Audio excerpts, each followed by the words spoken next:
1 saat 55 dakika yolumuz olacak. Herkese günaydınlar. Floransa'dan günaydın. Floransa'dan çıkıyoruz. Evet. Her zaman güne aç, sulu başlardık. Bugün tok, susuz başladık. Yo, aç, tok ve sulu başladığın zamanlar da oldu şimdi sende. Olsun. Mübalağa yapıyorum. Buradaki otel biraz eski olduğu için sularına güvenemedik, çeşmeden akan suları. O nedenle içmedik. Doldurmadık. Dün marketten aldığımız su bize yetti. O nedenle şu an susuzuz. Su alacağız. Yoldan artık alacağız bu şekilde. Şimdi Bologna tarafına gidiyoruz. Günün sonu Sirmione'de bitecek. Gel hayatım. Bilmiyorum. Sirmione'de kalacağız. Oraya ayaklı kapatmıştım, pardon. Dur ineyim bir dakika. İnmene gerek yok, oradan açarız. Nasıl açacağız? Ayağını at yana. Attım yana. Evet. Hocam acıdı. Eyvah eyvah. Akif ona komplo kurmuş. Ya zinciri yağladık da zinciri yağlarken. Boşa çıktı. Ay.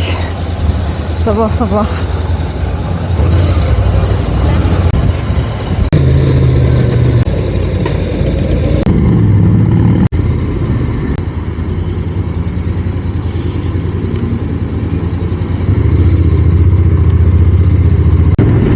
Floransa güzel bir şehir.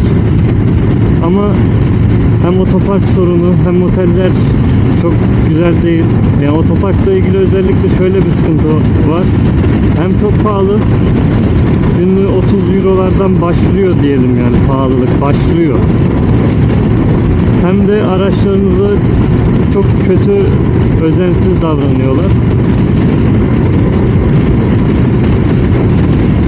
Böyle.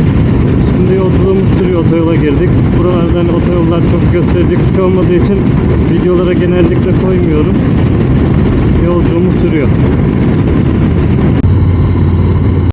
İtalya'da da trafiğe yakalanıyor insan işte. Burada yakalanmadık demeyelim artık. Evet. Mesela burada İtalya'da, Avrupa'nın çoğunda öyledir. Araç sürücüleri sağa sola açılıyor. Yani motorcular emniyet şeridine girmiyor. Bir ambulansmış gibi, gördüğünüz gibi saygılı bir şekilde araç sürücüleri sağa sola açılıyor. Siz de ortadan güvenli bir şekilde gidiyorsunuz. Bu trafik yoğunlaştığı anlarda geçerli bir kural ve yerleşmiş bir durumda. Yani zaten gidemiyoruz, bir sağa geçeyim bir sola geçeyim diye şeyleri de yok. Bizdeki gibi sürekli herkes şerit değiştirmiyor. Dolayısıyla güvenli ve düzenli bir trafik akışı var. Hani burada sürerken ya yabancı memleket huzursuzluğu beklentisindeydim yola çıkarken. Tam aksine oldukça huzurlu sürüş yapıyorum. Hatta bazen kendi kendimi sorguluyorum. Hani bu oluşan rehavet tehlikeli bir durum falan diye düşünüyorum. Hani sürekli tehlikede olmam lazımmış gibi hissettiğimden, tehlikedeymişim gibi hissettiğimden rehavet oluştu burada sürerken. Çünkü insanların ne yapacağı ya da ne yapmayacağı büyük oranda hepsi aynı.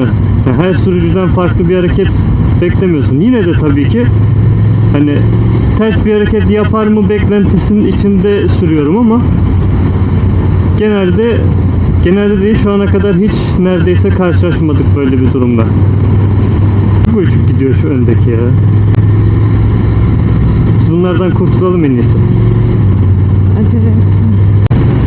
Ben geçiyorum şunları.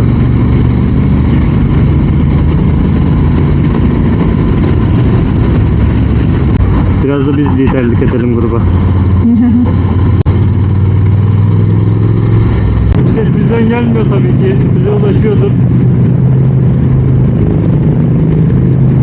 Vay be. Bu da İtalyan bir tekrar. Vay be.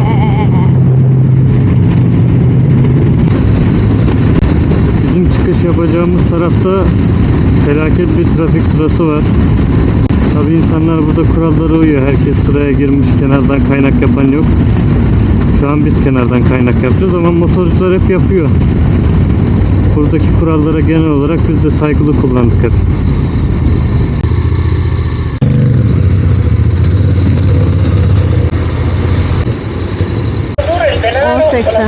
Avvicinare la carta al lettore o introdurre una carta, una tessera o il denaro. 10.8. Dur banknot ödeyeyim hadi. Kaç verdin? 20 mi? Hı hı.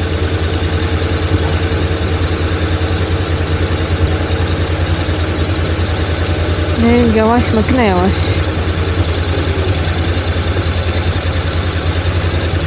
Çok yavaş. Alayım mı ben? Alırım ben. Ritirare il resto. Arrivederci. Kaldı orada paran daha. Alacağım. Çabuk. Tamam mı? 20 euro attım. 10.80 geçiş ücreti. 5 euro banknot. Kalanını da bozuk olarak makine para üstü verdi. Imola'ya geldik arkadaşlar. Imola bölgesindeyiz. Garip bir heyecan sardı şimdi. Mesela burada Formula 1 yarışları olduğu zaman nasıl oluyordu çok merak ediyorum. Çok güzel araba ya. Bakın otodromu F1 şeklinde. Plakayı gördünüz. Yol tarifi gösteren. Pistin altından geçiyoruz ya, çok güzel.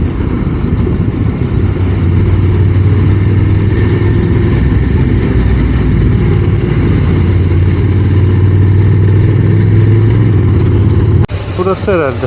Pit yolu burası değil mi? Evet arkadaşlar, Imola'dayız. Akif çok mutlu. Alalım, kaskını koyalım. Akif'in gözü yaşlı. Arkadaşlar ağlayacağım. Şuraya bakın. Pit yolu burası. Şuradan çıkıp böyle şey yapasım geliyor.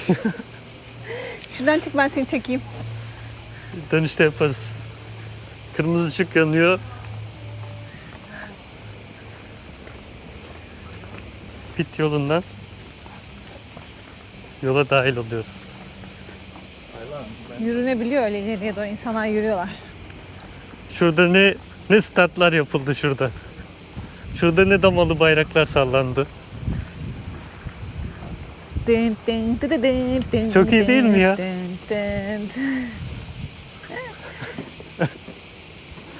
Muhteşem. Harika bir duygu. Şurada pit yolu. Şurada start düzlüğü. Damalı bayrak. Muhteşem. Yani şurayı pisti koşarak gidesim geldi yani. Keşke motorla girme şansımız olsaydı buraya. Çok güzel olurdu motorla girebilseydik. Evet. Ama girmek de büyük bir başarı yani sonuçta. Evet. Normal direkt girebiliyorsun, burada hiçbir şey sormadılar. Bu arada hani buraya girilebildiğini bilmiyordum ben. Tamamen sürpriz oldu. O yüzden mutlu. Şu an ne denir? Gezinin en heyecanlı anlarından birini yaşıyorum kendi adıma. Tifosiler mutlu. Ferrari'nin kalbinde Imola'dayız. Autodromo Internazionale Enzo Edino Ferrari Imola. 1953'ten beri aktif bir pist burası. Yanlış söylediysem sıkı F1 takipçileri beni düzeltebilirler. Şuradaki çimlere kaç kişi taştı. Şurada ne mücadeleler yapıldı. Harika. Bundan sonra Imola yarışlarını ayrı bir heyecanla izleyeceğim. Aslında hiç keyif aldığım bir pist değil. Hani yapısı itibariyle geçişler çok mümkün olmuyor burada. Ama yine de artık farklı bir heyecanla izleyeceğim burada olan yarışları. Şöyle biraz ilerleyelim bakalım. Şurada 5 kırmızı ışığın söndüğü anı sadece hayal ediyorum. Evet. Ay, bu saatten sonra Ferrari Müzesi'ne girmesem de olur zaten. Imola'ya girmişiz.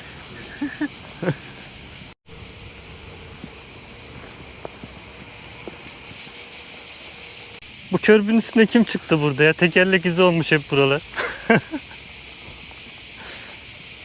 Çok heyecanlı. Şuraya keşke motorla girebilseydik. Çok zevkli olurdu. Ya benim için unutulmaz bir şey olurdu. Şu anda öyle gerçi. Hala unutulmaz bir şey. Yani zamanımız geniş olsa pisti komple yürümek isterdim. Aşağı yukarı 5 kilometredir. Evet. Çoğu pist gibi. 5 kilometreyi de bu sıcakta 2 saatte yürüyebiliriz. Onda da canımız çıkar. Ayağımda motosiklet çizmesi, motosiklet pantolonu vesaire derken. Yapıştı zaten üstümüze. Yine de burada olmak harika bir duygu. Şurada pit yapıp start finish düzlüğünden bütün hızıyla gelen bir aracın şu çizginin sonunda tekerlek tekerleğe mücadelelerini izledik. Şu an orada yürüyorum. İnanılmaz bir duygu benim için. Serhan Acar'ın anlattığı Formula 1'lerde heyecanla takip ettik buraları. Serhan Acar da burada yarış olduğunda Senna'dan dolayı ekstra bir duygulu oluyordu. Bunu anlatımlarında hissedebiliyorduk. Yani izlemesi olanak içinde görmüyorum ama izlerse de selam olsun, buradan kendisini analım. Tekrar geri dönmesini isteriz. Ötekileri beğenmedik. Bütün keyfi kaçtı. Geçen seneki heyecanla bu seneki heyecan aynı değil. Bu sene hiç keyifli, heyecanlı izlemiyorum yani. Formula 1'in mi tadı düştü? Serhan Acar mıydı o tadı veren? Ya hayır, sonuçta yaptıkları yorumlar, konuştukları şeyler. Mesela yağmurdan dolayı, herhangi bir kazadan dolayı atıyorum yarım saat ara veriliyor, başlamıyor ya yarışa. Serhan Acar orada döktürüyordu yani. Hani böyle anlamıyordunuz o yarım saatin, 45 dakikanın nasıl geçtiğini yani. Çünkü çok keyifli oluyordu. 2,5 saat Belçika yağmurları izledik Serhan Acar anlatımıyla. Televizyon başından ayrılmadan. Adam yorulmadı. Hiç susmadı neredeyse yani. tekrara düşmedi. Evet. Ve Bravo. o coşkusu, heyecanı fazlasıyla yansıyordu. Bu senekilerin ne bir coşku ne bir heyecan, öyle gibi anlatıyorlar yani. Evet. Bir de 2 kişiler. Bir kişiye bedel alamadılar yani. Evet. Şurada çok gözükmüyordur ama Senna'nın güzel bir resmini koymuşlar. Tribünlerin hemen girişine. Senna heykeli nerede acaba? Senna heykeli de zannediyorum şu karşıdaki parkın içinde olsa gerek. Ben seni şuradan Tellerden. çekeceğim. Hadi. Akif çıldırdı. Akif kendini kaybetti. Azıcık dedikodusunu yapayım. Şimdi küçük bir çocuk edasıyla, sevinciyle oraya atlamaya çalışıyor galiba. Keşfediyor. Orası kapalı mı acaba? Ben şu an çok heyecanlıyım. Şuraya çıkamadım. Nasıl bir duygu Akif Bey? Çok güzel. Buradan hani finish anında yapıyorlar ya. Çok heyecanlı.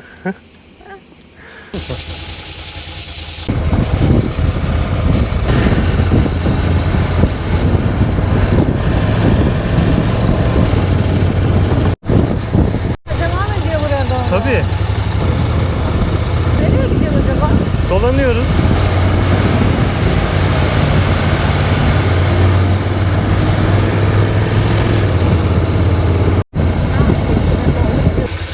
Parkın içinde herhalde.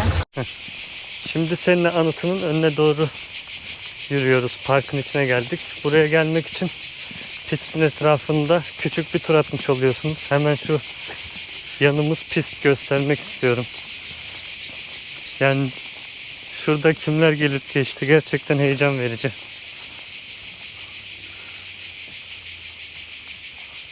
Bu kadar yakınındayız.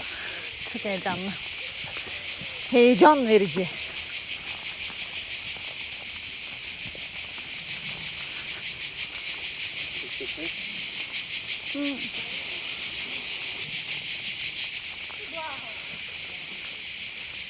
Dünyanın her yerinden insanlar gelip buraya bayraklarını bırakıp anısını yaşatıyorlar. Biz tabi bunu hesapta olmayan bir şeydi. Ben de bırakmak isterdim buraya bir anı. Ama Türk bayrağımızı da görmek beni sevindirdi, ne yalan söyleyeyim.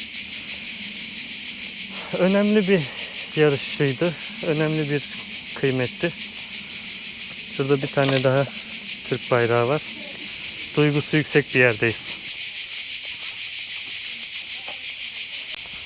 Seninle heykelimizi, antımızı da gördük. Suyumuzu da içtik. Fatiha'mızı okuduk. Döndük dolaştık. Birazcık orada bir sürü bayraklar vardı. Bir tane Türk bayrağı gördük sadece.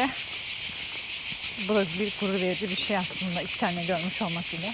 Evet, biz de kalbimizi bıraktık. Evet. Güzeldi. Ben heykeli daha büyük bekliyordum açıkçası. Daha ihtişamlı bir şey bekliyordum. Yani Değilmiş. küçük şey ama ben mi duyguluyum, duygusu yüksek mi geldi anlamadım yani. Benim Orada hoşuma da gitti. böyle bayraklar falan filan var ya. Böyle herkes bir şeyler, bazıları bir şeyler yazmış falan, fotoğrafları falan koymuşlar. Güzeldi. Bayağı iyiydi. Evet, şimdi Bolonya'nın içine ve Modena'ya doğru gideceğiz. Sonra da varış noktamız olan Sirmione'ye devam edeceğiz. Görüşürüz. Senna'nın kaza yaptığı noktada, Senna'nın hayatını kaybettiği noktada kendisini anmış olduk. Geri dönüyoruz. Imola pistinin yanında.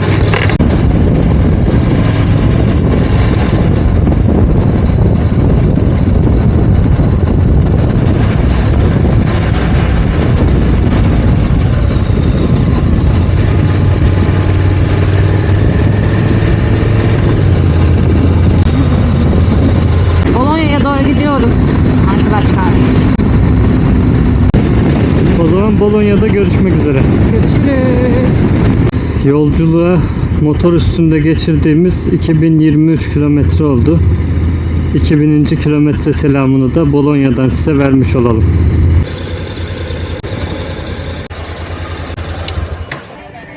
Yani şu an mikrofonlarımız yanımızda değil. Çünkü motosikletten çok ayrılmaya vaktimiz yoktu. Giyin soyun zor oluyor baya. Arkadaki sesten dolayı sesim çok iyi gelmiyordur ama Bolonya'nın meydanındayız. Arkamızda Neptün Çeşmesi var.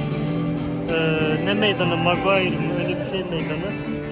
Maggiore meydanı. Şurada da büyük ihtimalle işte katedralleri var. Bir arkada da Enzo, Palazzo Enzo diye bir yer var bir arkada. Burası da yine kendine has güzel bir İtalyan kasabası. Şimdi yavaş yavaş motorumuza doğru dönüyoruz. Doğruca Sirmione'ye gideceğiz. Biraz yorulduk artık. Malum gün uzun, hava sıcak. Biz de yol yapıyoruz sürekli. Yolculuğumuz devam ediyor. Görüşürüz. Bolonya'dan çıkıyoruz arkadaşlar. Sirmione'ye gideceğiz. Yaklaşık 2 saatlik bir yolumuz var. Artık bayıldı. Çok terledik, çok sıcak hava. Normal yani yol yapıyor, motoru kullanıyor, yola dikkat ediyor, iniyor, biniyor, ekipmanlar falan filan derken normal. Sirmione'de görüşmek üzere. Görüşürüz.